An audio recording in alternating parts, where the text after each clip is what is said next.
ini ya udah 10 tahun pacaran, ya jadinya sudah saatnya kami untuk menikah. Pacarannya 10 tahun, nanti kawinnya 6 bulan cerai gitu. Banyak kan? Kawin, ternyata muncul video porno antara dia dengan artis lain. Iya enggak, aku nggak punya hak. Gitu, kisah-kisah romantis. Kisah apa lagi yang kalian inginkan? Banyak, semuanya itu cukup dengan kita mempelajari sejarah umat Islam, sejarah tokoh-tokoh Islam. Ada seorang laki-laki, mau tahu? Ada seorang perempuan, mau tahu? Ya udah, satu laki-laki tambah satu perempuan jadi 2. Udah, tepuk tangan. 1 ditambah 1 tambah dengan 2. Itu kucing jadi 8. Kucing laki, kucing bini, anaknya 6. Jadi 8. Oke, 1 tambah 1, bukan. Si perempuan adalah wanita solehah yang setiap hari menghabiskan hidupnya dengan ibadah. Cantik katanya. Si laki-laki adalah pemuda tampan yang sama menghabiskan hidupnya untuk ibadah. Tiba-tiba si laki-laki berkunjung ke desa yang ternyata desa perempuan tersebut. Berpapasan di depan pasar, berpapasan dengan si cewek, laki-laki langsung merasakan cinta pada pandangan pertama. Tapi si laki-laki mengambil langkah yang benar setelah dia merasakan cinta. Dia utus seseorang untuk datang ke rumah perempuan tersebut, menemui ayahnya dan melamarnya. Apa jawab si ayah? Sebenarnya aku tuh pengen menerima kamu karena aku tahu kamu tuh orang yang soleh. Tapi maaf, kamu datang telat. Baru aja ada laki-laki yang melamar anakku dan aku terima. Nanti bentar lagi menikah. Tidak. Maafkan aku, ibu. Maafin. Kok gitu? Kemudian, si perempuan mengirim surat ke laki-laki. Wahai lelaki, aku tahu tentang perasaan cintamu kepada aku yang begitu besar. Karena aku juga merasakannya. Sejak pertemuan pertama kita di Pasar Tungging. Aku akan memberikan kesempatan kepada engkau untuk datang ke rumahku, atau di mana engkau pengen ketemu sama aku, kita bikin janji, kita ketemuan, janjian kita, mojok berdua, nggak ada orang tahu. Apa jawab si laki-laki? Aku mencintaimu, bukan untuk membuat dosa denganmu, karena ada Allah, kata si laki-laki. Semenjak membaca pesan dari laki-laki itu, si perempuan langsung taubat kembali karena tetap hilaf. Taubat dan dia menghabiskan hidupnya hanya untuk ibadah dan melayani suaminya seperlunya. Ketika suaminya minta, dia kasih. Minta uang, dia kasih. Maksudnya gitu. Dan seterusnya. Sampai kemudian si cewek mati dalam keadaan beribadah kepada Allah. Mati.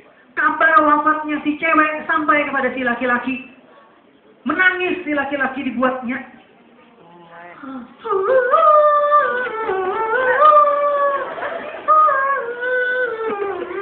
Kebaik Rama nih. Kita kan seniman, nangis harus bagus. Ketawa juga harus bagus ya. Gitu doang.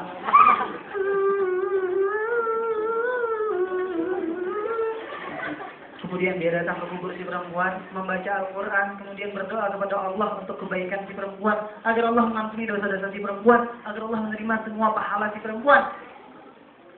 Kemudian si laki-laki tertidur, saking lelahnya dia nggak berhenti-hentinya mendoakan si perempuan. Tertidur di atas gundukan tanah yang masih basah itu. Kemudian dalam tidurnya dia bermimpi. Deng deng.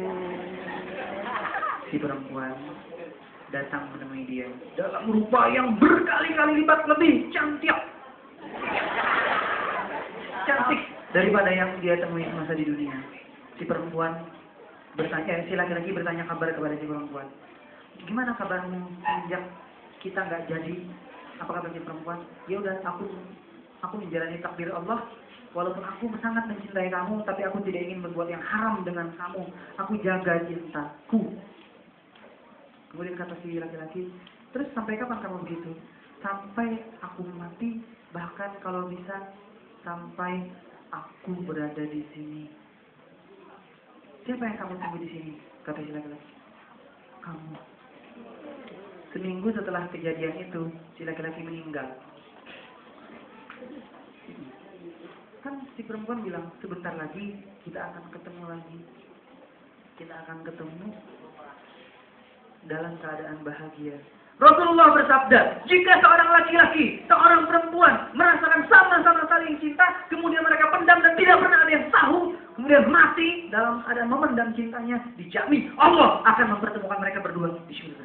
Allahu Akbar. Bukti, Subhanallah. kalau enggak, ngapain? Belum saatnya. Sayang, aku mau. Nah.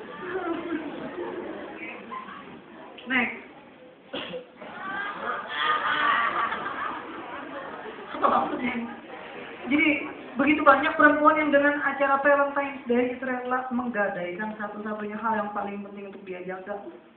Ya, karena di Inggris ada dokter psikologi profesor yang menyarankan di hari Valentine's Day, di hari kasih sayang ini dianjurkan bagi pemuda-pemudi untuk saling melakukan hubungan seksual. Ya, di Inggris. Seksual. Ya itu. Seksual. Sequel. Bayangin. Bahkan nggak cuma Valentine, saya mau ngasih kabar sama kalian, mudah-mudahan kalian jijik dan muntah. Pada malam-malam perayaan besar kayak Valentine, kayak tahun baru, di beberapa tempat wisata ini pengakuan langsung dari penjaga tempat wisata tersebut, petugas kebersihannya. Apa yang terjadi di pagi hari? Malam harinya ramai kan? Pagi harinya apa yang terjadi? Si petugas kebersihan terpaksa harus membersihkan, maaf ya, kontribusi yang mendominasi. Yang sebagian besarnya, maaf banget, masih banyak bercak darahnya. Itu yang dipungut, dan kalian tahu berapa jumlahnya? Berapa banyak? 2 karung. Ya iya. Mudah-mudahan yang cewek muntah. Kalau belum bisa muntah juga, lihat muka saya. Pasti muntah.